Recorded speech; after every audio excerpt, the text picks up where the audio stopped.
32 años de edad, especialista en gestión de políticas públicas y en manejo de crisis, gestora cultural, poetisa colonense.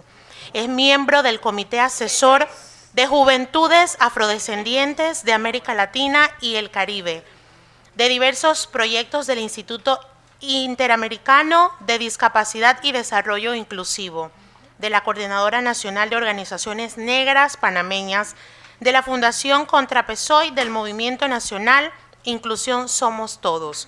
Ha fungido como consultora para diversas agencias de Naciones Unidas en temas relacionados a inclusión de personas con discapacidad, juventudes, personas afrodescendientes y mujeres. Además, ha representado a Panamá en múltiples espacios regionales e incluso globales, como la Cumbre Mundial de Nairobi, los 10 años de la adopción del Consenso de Montevideo y la creación de los Compromisos de San José. En las elecciones pasadas fue candidata a diputada, convirtiéndose en la primera mujer con discapacidad en aspirar a este puesto como principal en todo el territorio nacional. Y ella es nuestra Magister Yembel Chifundo,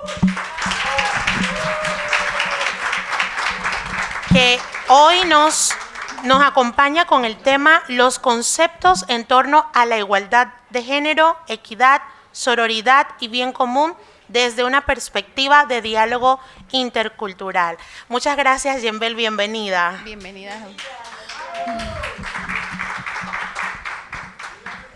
Buenos días a todas.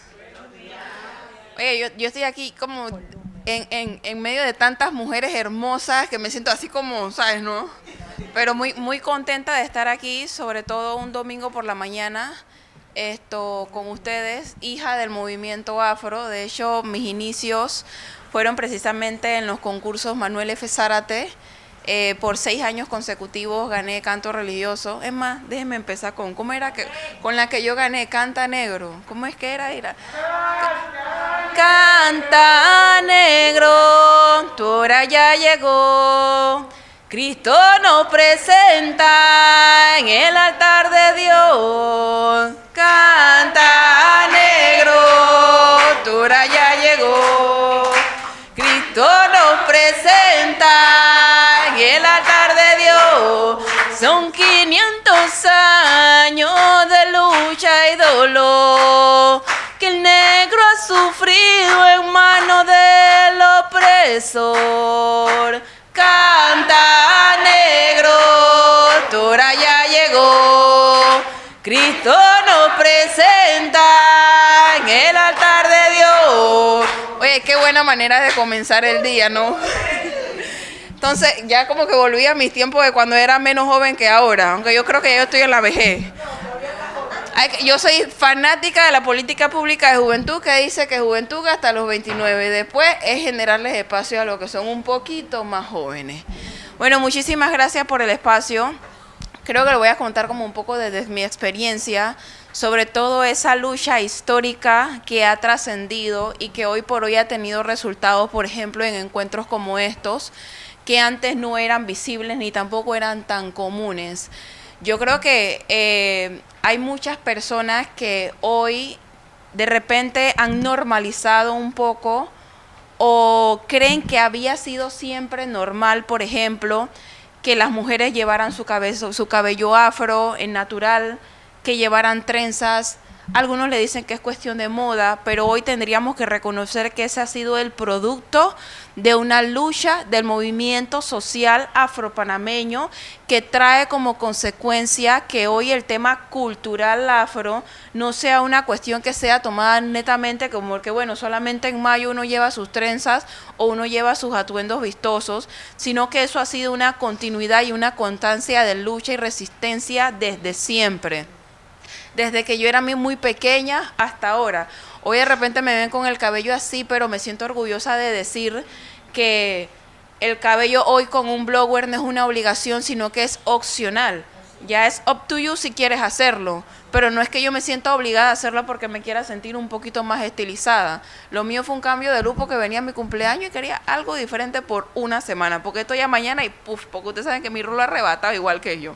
Entonces, en este sentido, yo creo que es darle como ese reconocimiento a las mujeres del ayer que históricamente han tenido como el impacto de lo que ha sido como la lucha constante, de entender que hubo personas y hubo mujeres aguerridas que hace 100 años, hace 90 años, hace 200 años, lucharon para que nosotros pudiésemos tener oportunidades hoy para que estos espacios fuesen una realidad. Esto no es casualidad. Entonces creo que hoy tendríamos nosotras incluso las competencias de poder generarles espacios a quienes siguen después. Que esto no se quede solamente en este proceso. Porque si bien es cierto, estamos ganando, también tenemos que reconocer que hay ausencia de políticas públicas y programas de acciones afirmativas que beneficien a la comunidad de las mujeres afropanameñas. Porque cuando uno va, por ejemplo, a los resultados del censo o a los resultados de los múltiples estudios que se tienen, nos damos cuenta que en las que estamos en mayor condición de desigualdad y desempleo, pero aún estando mejor preparadas que el resto de la población, somos las mujeres afropanameñas. E incluso tendríamos un poco que visibilizar y empezar a entender en este contexto histórico cuál ha sido el imaginario colectivo respecto a lo que significa ser una mujer afro, o cómo ha calado, por ejemplo, en nuestras emociones, en nuestra inteligencia emocional, en lo que somos en nuestras vidas, en nuestros métodos de crianza, en lo que le decimos a nuestros hijos e hijas. Nosotros teníamos que evaluar cuál es hoy el peso de nuestra herencia histórica y cómo impacta en nuestros estilos de vida. Yo creo que nada es casualidad y tendríamos que ver, por ejemplo, cómo eran tratadas las mujeres negras en el ayer, cuando decían que éramos mercadería y que solamente funcionábamos incluso para amamantar, por ejemplo, a los hijos de quienes nos esclavizaban, o que solamente servíamos para labores de la casa, y toda la lucha que nosotras tuvimos que constantemente hacer, por ejemplo, para abrirnos oportunidades, así sea un trabajo. Lo que yo creo es que en este camino hacia la sororidad tendríamos que empezar a identificar que cuando una mujer negra triunfa, triunfamos todas, y que tendríamos que acuerparnos en esta lucha que es constante, porque mañana no se nace ni en otro cuerpo ni en otra piel, para hacer que aunque sea una llegue, una que nos represente, pero también entrar en espacios de formación para poder incorporar en todos nuestros planes estratégicos y en todas nuestras acciones a las mujeres negras, porque la representatividad sí importa. Y sí importa porque tenemos a niñas que están creciendo que el color negro es el equivocado, porque todavía normalizamos, por ejemplo, cosas como, ay, tiene el alma negra. Estas pequeñeces que pareciera que son tan normales, realmente son las que tienen un impacto en las mentes de nuestras niñas y niños, porque siempre asociamos el negro a lo malo. Y en esa asociación de siempre colocar el negro como si fuese lo equivocado, si fuese lo peor, es que tanto de nosotros estamos interiorizando también todas las formas de racismo, discriminación y exclusión a la que constantemente estamos expuestas.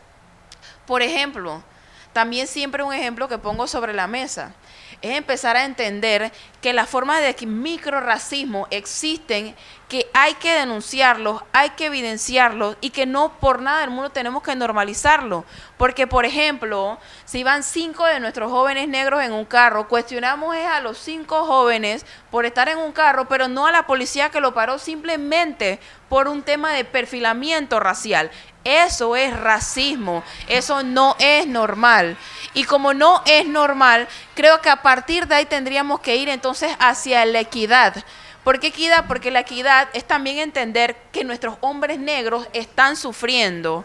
Y al ellos estar sufriendo, sufren nuestros hijos, sufren las personas que amamos y en consecuencia sufre el entorno familiar.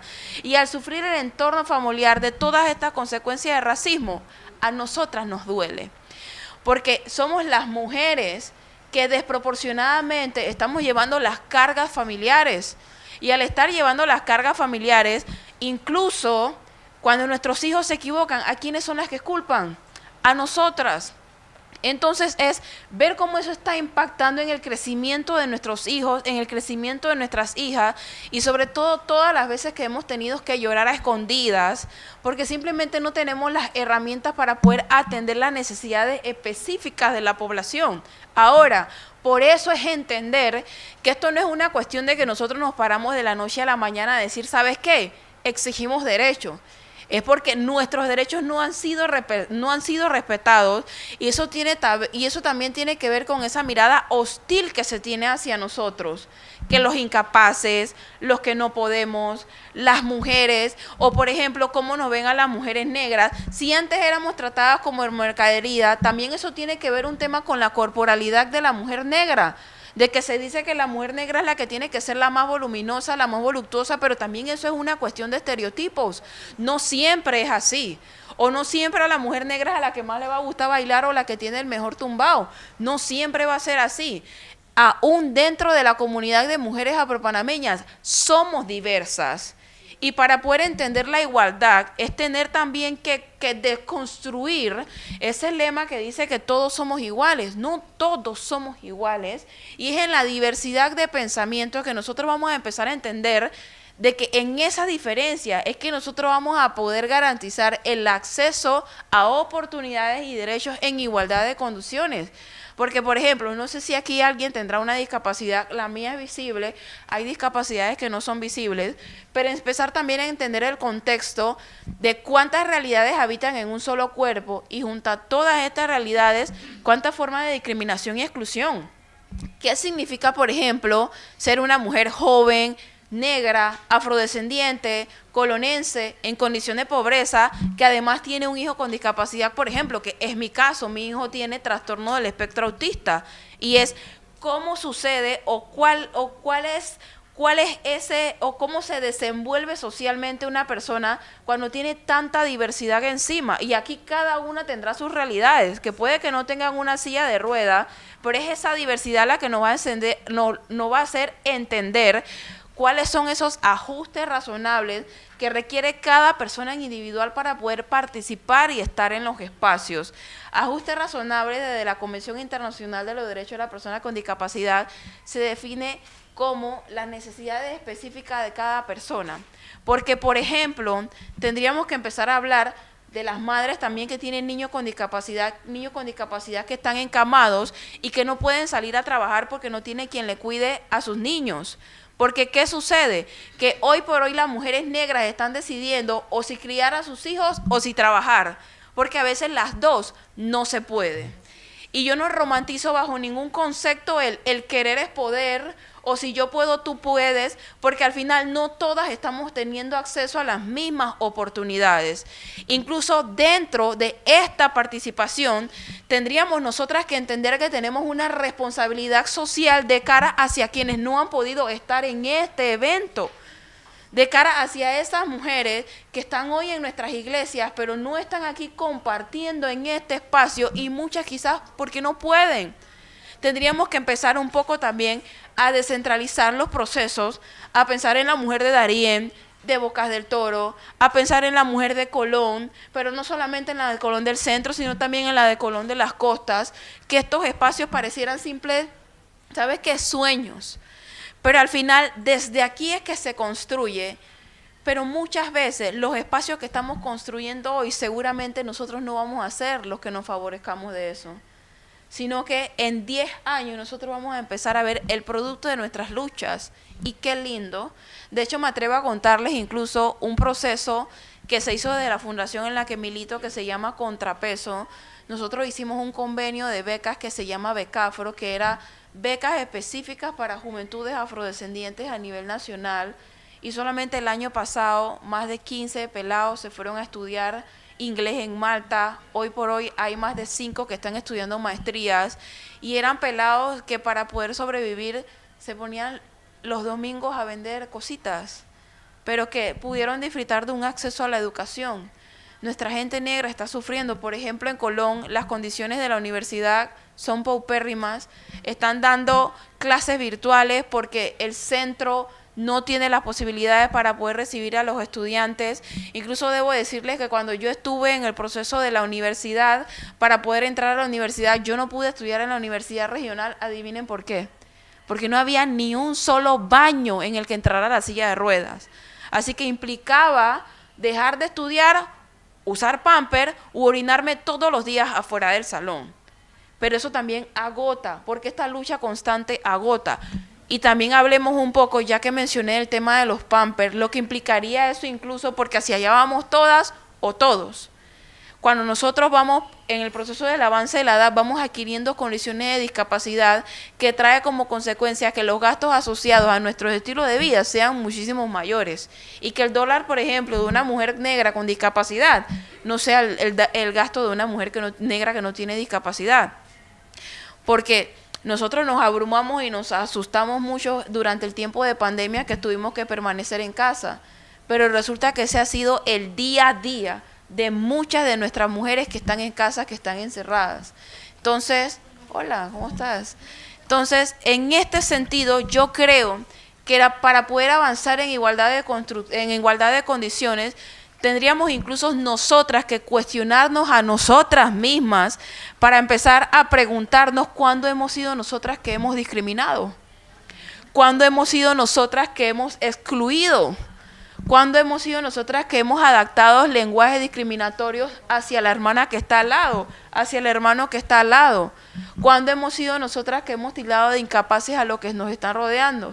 Porque es muy fácil ver como igual a la persona que tiene características o condiciones similares a las de nosotros o estilo de vida similares a las de nosotros, pero cuando hemos sido nosotras que, por ejemplo, hemos rechazado a un hombre negro, a una mujer negra que está en condición de calle. Cuando hemos sido nosotras que hemos hablado mal de, por ejemplo, de las personas que están encarceladas o las que hoy viven en situación de VIH. El lema histórico para avanzar hacia la construcción del decenio afrodescendiente es no dejar a nadie por fuera y no dejar a nadie atrás. No dejar a nadie por fuera, no dejar a nadie atrás, implica que nosotros empecemos a pensar incluso en lo que están más desfavorecidos. Porque dentro de nuestras cosmovisiones, que tenemos nuestros obstáculos y tenemos nuestras realidades, hay personas que están en peores condiciones.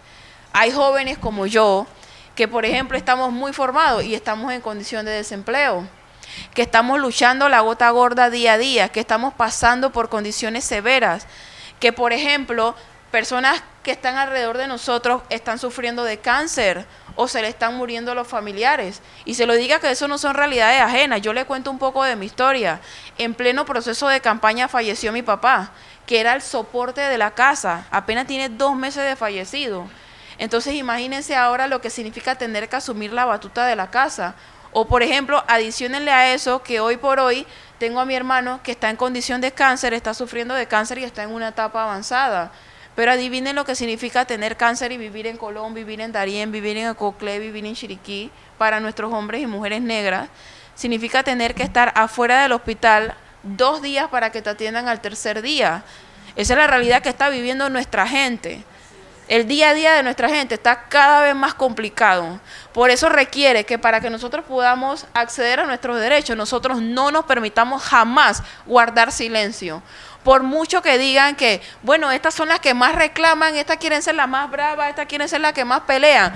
Miren, está muriendo nuestra gente porque no puede acceder a la salud, porque no puede acceder a la educación, no pueden acceder a un empleo, porque si no pueden acceder a un empleo no acceden a un seguro, si no acceden al seguro no acceden a la salud. Y cosas como estas no pueden tomarse o no pueden tomarse así a la deriva o tan fáciles, porque al final mientras nosotras guardamos silencio hay gente que está muriendo. Y quienes tenemos, y por eso es que yo hablaba de la responsabilidad de participar en estos espacios, que qué ricura. Venimos a bailar, venimos a recrearnos, porque incluso estos espacios para poder acompañarnos entre nosotras son necesarios.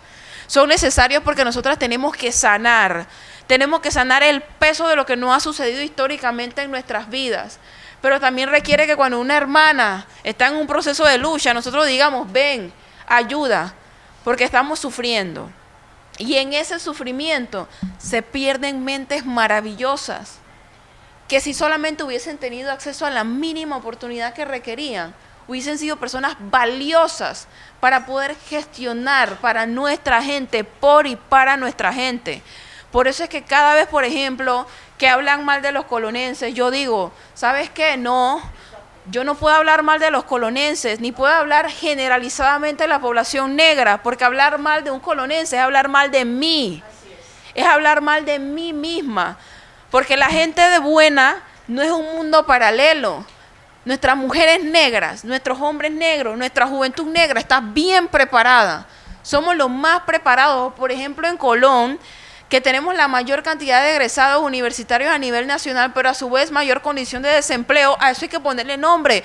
Eso es el racismo estructural que pesa, el paternalismo al que históricamente nos hemos visto sometidos, incluso la manipulación, el narcisismo, el psicópata que ha venido a ultrajarnos, esa mala construcción que todavía hoy le están enseñando a nuestros niños que Cristóbal Colón descubrió América, pues mentira. O que tanto pesa incluso llevar en mi tierra el nombre de quien nos colonizó. Nosotros nos llamamos Colón, pero ¿en honor a quién? Al hombre que robó nuestras tierras.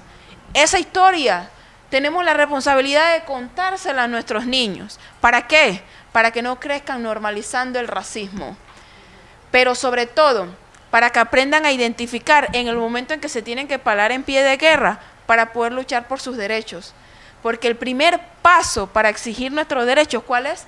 Conocerlos. Porque a veces, y como bien dice, el pueblo perece a veces por falta de conocimiento. Y nosotros repetimos nuestra historia porque desconocemos de dónde es que viene. O nuestros trabajadores portuarios. Nuestros trabajadores portuarios que hoy están también en condiciones precarias, que no se les paga lo suficiente y están día a día exponiendo su vida. ¿Eso de dónde viene? El proceso de la colonización. Entonces, cuando uno empieza a entender la historia y uno se empieza a adentrar en ella, que uno queda como en un caos, uno queda en un shock. Y a veces yo misma me digo, yo prefería no haber conocido tanto de lo que pasó, porque hoy te duele, te hiere. Saber que quizás hace apenas 40, 50 años se escribió en la CP el último baño que dividía la sección de hombres blancos versus los hombres negros. Nosotros sabíamos eso. Yo tengo 33 años, acabo de cumplir el miércoles, ahora me felicitan. Acabo de cumplir 33 años y resulta que apenas 10 años antes de que yo naciera fue que se quitó el último baño. O sea, que eso no fue que sucedió hace millones de años atrás. No, eso acaba de suceder y todavía dicen que no hay racismo. Todavía tienen ganas de decir que en Panamá no hay racismo y no hay discriminación. Existe. Solamente que está como un poquito maquillado y todavía no le hemos colocado el nombre. Yo creo que nosotros tenemos una tarea a partir de este fin de semana que salgamos de aquí. Veo muchos rostros conocidos de mujeres que estamos latentes en el movimiento social afropanameño. Tenemos una tarea de empezar también a educar, a replicar, porque al final en nuestras casas está nuestra primera escuela, en las personas que nos rodean en las iglesias, en los trabajos, ahí están nuestras primeras escuelas de aprendizaje y de enseñanza. Porque, por ejemplo, tendríamos que empezar quizás un poco a visibilizar también nuestras realidades. Porque yo siempre digo, lo que no se nombra no existe y lo que no existe no se puede mejorar. Y no estamos en un tiempo de guardar silencio. Sobre todo ahora que viene el cambio de gobierno. Miren lo que pasó en el censo. Miren el proceso que ha sido, pero sobre todo el resultado que ha traído el constante latir del movimiento afropanameño, que en el 2010 9% nos reconocimos afrodescendientes, pero ahora en el censo del 2003 tenemos a un 31.7%, que representa alrededor de 1.300.000 personas en Panamá que nos autorreconocemos afrodescendientes. ¿Qué tenemos que empezar a exigir? También datos estadísticos que evidencien cuáles son nuestras realidades, cuál es la realidad específica de la mujer, de la juventud, cuáles son nuestras condiciones de empleabilidad. Pero ¿por qué los datos estadísticos? Para poder generar políticas públicas, para poder generar programas, por ejemplo, como el que le dije, Becafro, para poder empezar a entender el contexto de por qué las mujeres afrodescendientes no estamos trabajando o qué está sucediendo, que por ejemplo no se le están pagando salarios dignos a las mujeres afro, o qué está sucediendo que las mujeres que tienen niños en casa no están pudiendo salir a trabajar y qué se necesita en cada una de nuestras comunidades para poder accionar hacia una vida digna. Todos merecemos una vida digna. Merecemos acceder en igualdad de condiciones a nuestros derechos. Merecemos ser felices. Porque incluso la felicidad, aunque es una condición, aunque es una construcción continua, porque no es permanente, porque en los vaivenes de la vida, tanto la tristeza como la felicidad son parte integral de la vida. La enfermedad, la salud son parte integral de la vida. Incluso la muerte es parte de la vida. Pero ahora que menciona la muerte, también empezar a entender que vivir en Panamá y ser afrodescendiente significa también que tus muertos te cuestan. Y te cuestan bastante. Porque enterrarlos no son 2 reales. Y hasta eso duele. Porque nosotras como mujeres no tenemos el tiempo para llorar a nuestros muertos. ¿Y por qué no tenemos el tiempo para llorar a nuestros muertos? Porque viviendo del día a día, tú no puedes permitirte un día de descanso, tú tienes que ver al día siguiente cómo tú haces para conseguir los reales para pagar eso, o me equivoco. O tienes hijos en casa que tienen hambre y tú no te puedes permitir 2 días llorando. No te lo puedes permitir, porque incluso tener depresión y ansiedad es una cuestión de clase. Porque nosotras no podemos permitir deprimirnos. ¿Cómo? Vamos deprimida por la vida puede ser, pero permitírtelo, no. Eso no está en nuestras opciones, porque estamos viviendo del día a día. Tienes que pararte, secarte las lágrimas, no importa cuánto te duele el alma, y al día siguiente tienes que pararte a trabajar, porque tienes una familia que educar. Porque si de repente tenías algún soporte en casa, alguien que te ayudara, ¿quiénes son las que igual cargamos con eso? Y al final tenemos que ayudar, porque al final un salario en la casa ya no alcanza. O yo me estoy equivocando. No. Pero ¿quiénes somos las que estamos viviendo esas realidades? Las mujeres afro. Por eso es que yo digo que no estamos en un tiempo en el que podemos guardar silencio. Nuestras realidades tienen que ser contadas en estos grupos. Tenemos que hablar alto y claro, tenemos que formarnos para saber hacia dónde tenemos que gestionar y cómo podemos incidir, por ejemplo, dentro de espacios como la Asamblea Nacional, dentro de nuestras juntas comunales, dentro de nuestra Junta de Desarrollo Local, empaparnos de cuáles son las funciones de nuestras autoridades locales, porque dentro de estos espacios también es que se hace el cambio. No podemos estar ajenas a la realidad de lo que sucede, por ejemplo, también en el contexto político, porque desde ahí también se toman decisiones que tienen un impacto en nuestras vidas. Por eso yo muy atrevida decidí correr para diputada, creo que no lo hago más. No sé, yo creo que fue el impacto económico, físico, emocional, el desgaste, que mi papá murió. Mi papá era mi mayor donante y yo dije, ¿qué hago? Porque incluso los procesos de candidatura de las mujeres negras no son iguales que los de los demás. No son iguales. Nosotros trabajamos con escasitos recursos. Y los otros que de repente tenían un equipo de trabajo de 100 que podían salir a buscar el voto. ¿Sabes cuántas veces se me dañó la silla de ruedas? Porque salía de 7 de la mañana a 11 de la noche a buscar el voto. Y me fajé porque tuve 2 meses y medio de campaña. Pero adivinen, también es una mujer negra como yo haciendo historia, porque fui la primera mujer con discapacidad en aspirar a un puesto de elección popular como principal, y eso no es cualquier cosa. Son nuestras mujeres las que están haciendo historia. Eso no fue cualquier cosa, por eso es que también hoy reconozco, y todas acá debemos de reconocer también nuestras habilidades y nuestras capacidades y los dones que Dios nos dio para poder ejecutar. Pero también dentro de nuestra fe, saber que aunque estamos cansadas, nuestra fe requiere un accionar constante, porque cargar nuestras cruces pesa. Pero siempre también decía, y cuando yo decidí correr para diputada, porque al principio estaba como resistente porque yo no pasé por primarias, yo decía, yo no creo que Cristo cuando iba para la cruz iba a decir que voy a morir. No, si él en algún momento dijo, Padre, si es posible, pasa de mí esta copa. Y es así también nos va a tocar a veces a nosotros ir hacia la construcción de nuestros objetivos. Quizás diciendo, yo no quiero esto, yo no sé cómo hacerlo, me pesa mucho. Pero cuando tú miras alrededor y tú recuerdas por quién y para quién tú estás haciendo eso, tú dices, ¿sabes qué? Voy para adelante y hay que hacerlo. Porque se trata siempre y siempre se va a tratar de las personas que vienen después. Cuando yo adquiero ese mayor nivel de conciencia, cuando yo adquiero la condición de discapacidad hace 12 años, yo no nací con discapacidad. Aquí todos de manera transitoria permanente pueden adquirir una condición de discapacidad. El mundo es tan efímero, tan cambiante, que hoy tenemos una realidad y mañana podemos tener otra totalmente diferente. Entonces, por eso no nos podemos hacer los aéreos ante las realidades ajenas, porque nunca vamos a saber cuánto va a tocar a nuestras puertas. Por eso, la lucha conquistada en el beneficio de una hermana es la lucha conquistada en el beneficio de todas. Incluso aquellas que no reconocen que nuestras luchas tienen un impacto en sus vidas. Porque incluso la ignorancia de aquellas que no saben identificar el racismo y la discriminación es producto de esa ceguera con la que nos han tenido producto del proceso de decolonización. Entonces no podemos, porque nosotras sí reconocemos y la que ella no sabe que estamos luchando por ella. O vemos incluso a nuestros hombres negros haciendo chistes racistas que a mí me molesta, pero aún así, ante esa molestia tenemos que entender, si eso está sucediendo es porque todavía hay que seguir luchando. Porque nuestros hombres y mujeres negras todavía no tienen conciencia incluso cuando las están discriminando.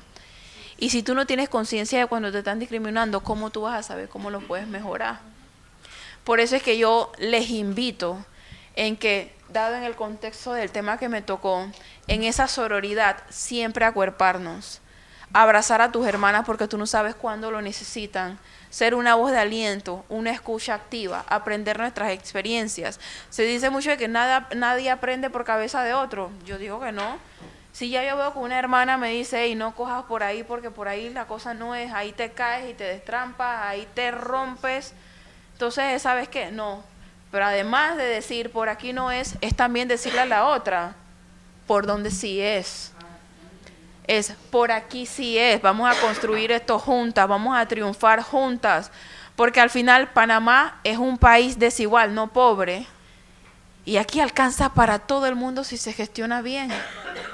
Entonces, siempre pensar en la que está más desfavorecida, en ese camino hacia la sororidad, entender nuestras luchas, en el camino hacia la igualdad de derechos para todos, para todas, es entender que tenemos que estar partícipes constantemente de los procesos de incidencia pública, de incidencia política en nuestras comunidades, nunca guardar silencio, tocar las puertas que debemos tocar, ser resistentes, ser persistentes, porque yo siempre digo, la peor respuesta que te pueden decir es no. Yo sí le digo, si yo a ustedes le pido un favor algún día y usted me dice que vamos a ver, va a requerir que mañana yo lo voy a preguntar de nuevo. Y después pasado mañana de nuevo. Y si le tengo que preguntar un mes de nuevo, porque a mí no me han dicho un no rotundo. Y mientras yo no tenga el no rotundo, siempre hay oportunidad. Entonces, la peor respuesta que me pueden decir es no. Y hay que ser a veces atrevidas en el camino hacia las oportunidades. Y las puertas que creamos para nosotras, también crearlas para los demás.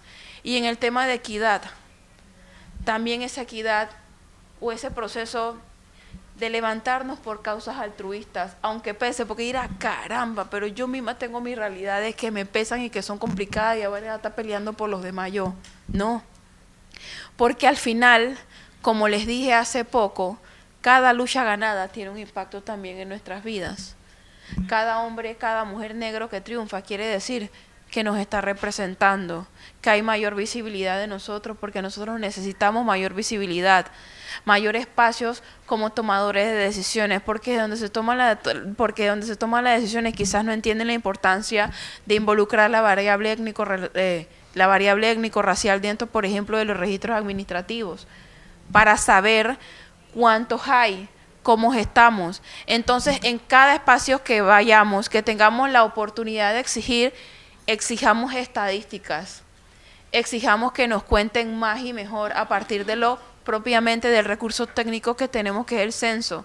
En nuestras comunidades, levantémonos, formemos proyectos que vayan específicos también, que no, y porque solamente tiene que ser para mujeres negras, porque adivina, las mujeres negras están en mayor condición de desempleo, están en mayor condición de desigualdad, y para poder equilibrar todo, y para poder equilibrar todo ese vaivén o toda esa desigualdad que hay en Panamá, nosotros tenemos la responsabilidad de atender estas necesidades específicas.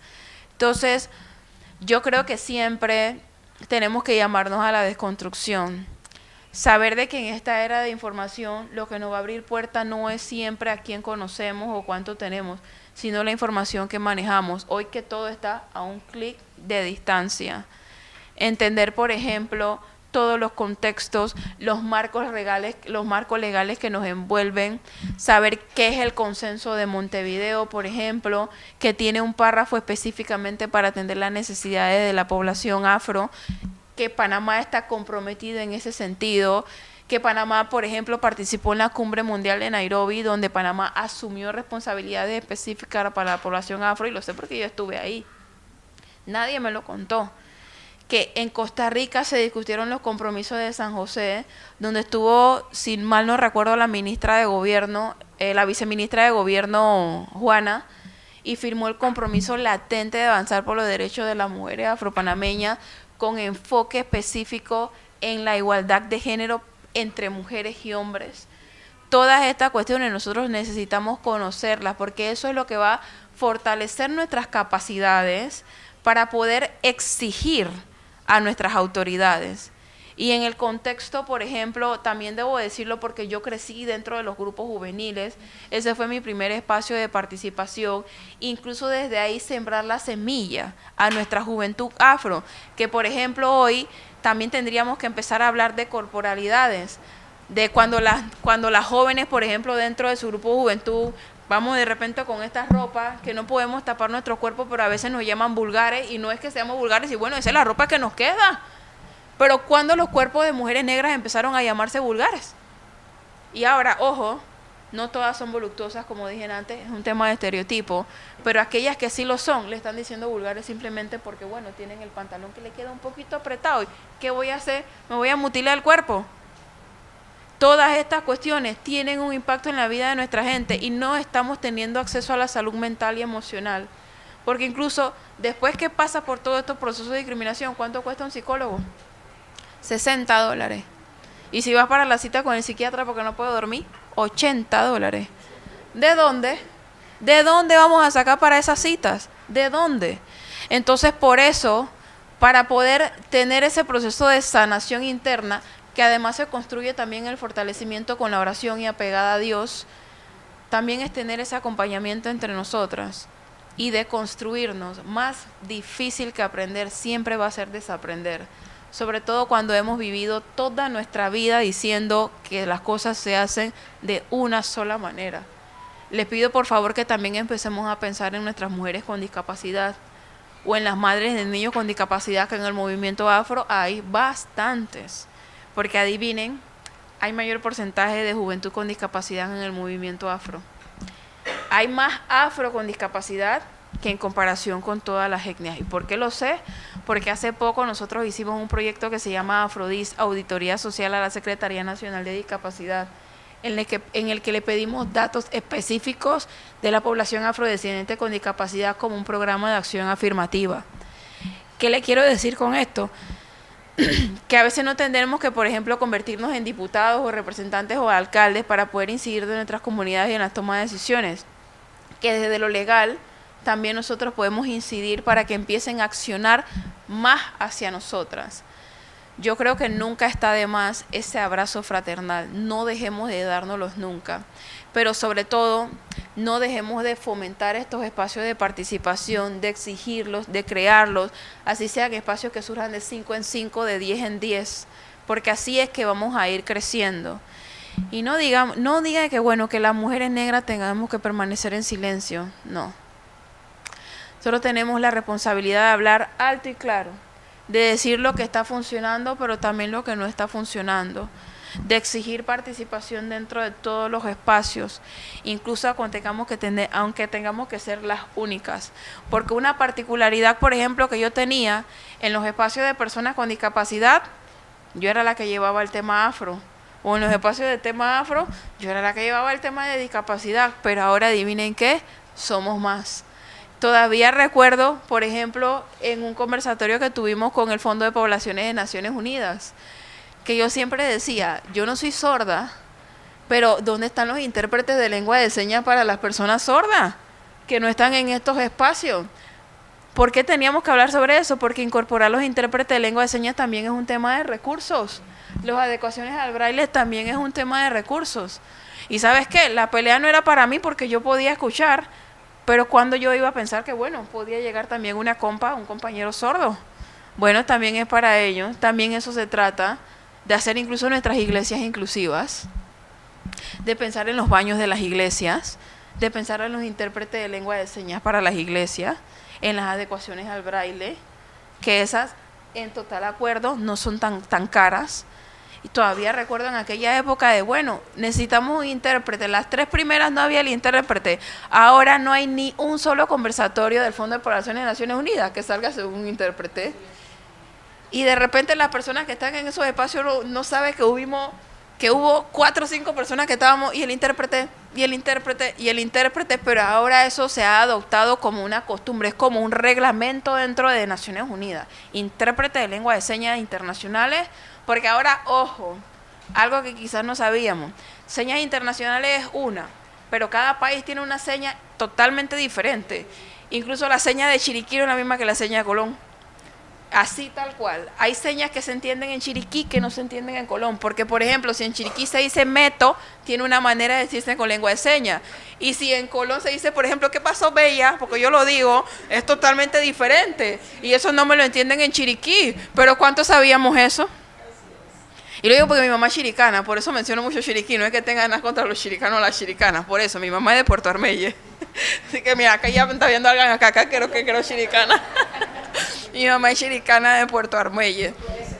Yo soy C3, yo nací en C3, pero yo tengo mi disputa entre mi familia de Puerto Armelle y mi disputa de Colón, que dicen que yo soy 50 y 50, pero yo sí en Colón. No hay nada en contra, nada en contra. Entonces, en este sentido, yo creo que yo les felicito por haber creado este espacio, es un espacio único, siéntanse muy afortunada de estar aquí, no es cualquier cosa estar en un espacio como este y alrededor de mujeres tan poderosas y tan hermosas, y yo creo que bueno, como yo digo también, el ritmo que me ponga la vida se lo bailo.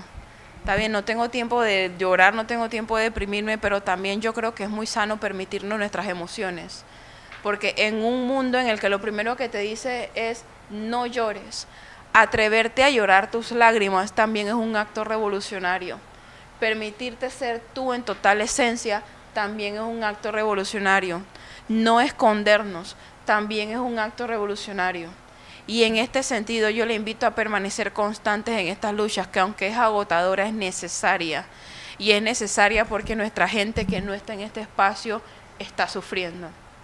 Y está sufriendo las consecuencias de la desigualdad y la consecuencia del peso arduo de nuestra herencia histórica. Creo que ya terminé. Entonces, ahora, sí, porque si es aquí yo me quedo hasta las 2 de la tarde y ustedes tienen que callarme. Antes, les voy a regalar uno de mis poemas, se llama Basta, antes de cerrar. Yo quiero contarles que este poema yo lo escribí porque un policía me dijo que si yo era discapacitada porque no me quedaba en mi casa. Así, eso salió en todas las noticias, fue hace como alrededor de 8 años. Sí lo destituyeron porque, y yo tenía mucho temor. Quiero decirle que tenía mucho temor porque, ¿sabes? Era un teniente y uno no sabe qué represalia puede tener en contra tuyo, y al final tu mujer con discapacidad, a veces yo estoy sola por la calle, no sé con quién me encuentre por ahí, pero al final también eso es incidir. No fui la primera con la que se metió, pero me tengo que convertir en la última. También se trata de eso, de denunciar toda esa forma de racismo y discriminación y buscar los medios, la Defensoría del Pueblo, todos los medios cuando se trata de instituciones públicas, buscar las herramientas para poder denunciar, y si no nos hacen caso, miremos los rostros de las que están al lado de nosotras, que son nuestras mayores aliadas, para poder avanzar en nuestras luchas. El poema se llama Basta, dice: he sentido la indiferencia de quienes sin conocer nuestra historia nos señalan. Se han hecho dueños de nuestros recuerdos. Hemos escuchado nuestra vivencia de la boca de otros y en ningún punto hemos encontrado alguna coincidencia entre lo que dicen y lo que realmente sucedió. Han tergiversado nuestra historia. Hablan cruelmente de mi pueblo colonense, de mi pueblo negro. Veo guiones absurdos que no reflejan nuestras luchas, nos marginan y discriminan sin ninguna compasión. Basta, no me pidan silencio, no me pidan sutileza en mis palabras, por favor permítanme que levante mi voz. No me pidas que sea paz en medio de esta guerra, no me pidas que marque la diferencia a tu modo, no te atrevas a pedirme ni por un segundo que deje de ser yo. No me pidas que lleve por nombre cordura cuando tengo de enemigo a aquellos que se apellidan discriminación y corrupción. No me pidas que alacie mi rizado cabello, ni me pidas que deje de vestir mis coloridos atuendos, porque esto representa lo que soy yo. No me pidas tampoco que renuncie a mis sueños, por un mundo inaccesible que ha creado leyes en mi favor, pero se pone en mi contra cuando decido elevar mis quejas y lucho porque realmente se practique la equidad y la inclusión. No me pida que sea ternura, porque llevo en mi espalda el peso de mi afrodescendencia, unas notables curvas costeñas, en mi mano las huellas de mis experiencias, las marcas intachables de una esclavizada ascendencia y los callos y cicatrices que me impiden olvidarme de mi dolor. No puedo ni me permito perdonar a quienes en el camino me han herido, todavía no, porque si los perdono, olvido que en el mundo hay otros que han sufrido lo mismo y se quedan presos de las palabras y señalamiento de esas horrendas bestias. Me olvido que me he hecho dueña de una lucha que no es solamente mía, sino de todos aquellos y aquellas que sufren, pero no han podido, no pudieron y nunca podrán levantar su voz. Basta. Muchísimas gracias.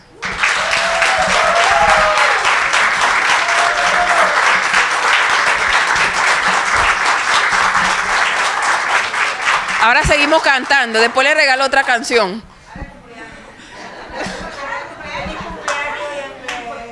Gracias por la invitación.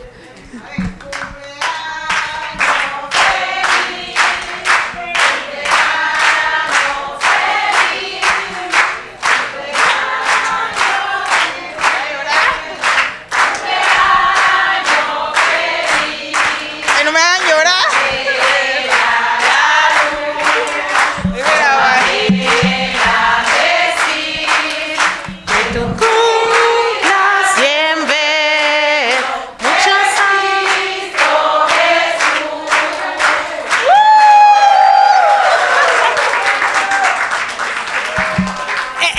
Un fietón. Oye, maravilloso, Yenbel, muchas gracias. La verdad es que nosotras nos sentimos, y voy a hablar creo que por todas, es un orgullo escuchar ese ímpetu, esa fuerza, ese carisma con el que has expresado este tema de hoy. Y nos llena de orgullo saber que una mujer con grandes capacidades como tú nos representa. Nos representa, la verdad. Y precisamente hablábamos ahí atrás de que estamos como conectadas todas y todo va tomando como una cadena entre las ideas que tenemos y no podemos expresar y lo que acabas de comentar acá.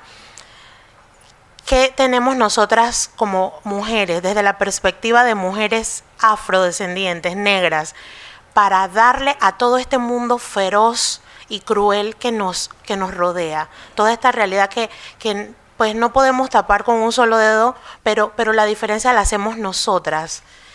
¿Qué tenemos para responder ante este mundo feroz? ¿Qué nos hace falta mejorar para hacerlo y enfrentar? Juntas, como iglesia, como sociedad, ¿qué fortaleza tenemos y qué debilidad tenemos para potenciarnos entonces? La verdad es que nos ha llenado este tema, cada cosa que fuiste mencionando, entonces nos va conectando y nos vamos sintiendo identificadas con tantos escenarios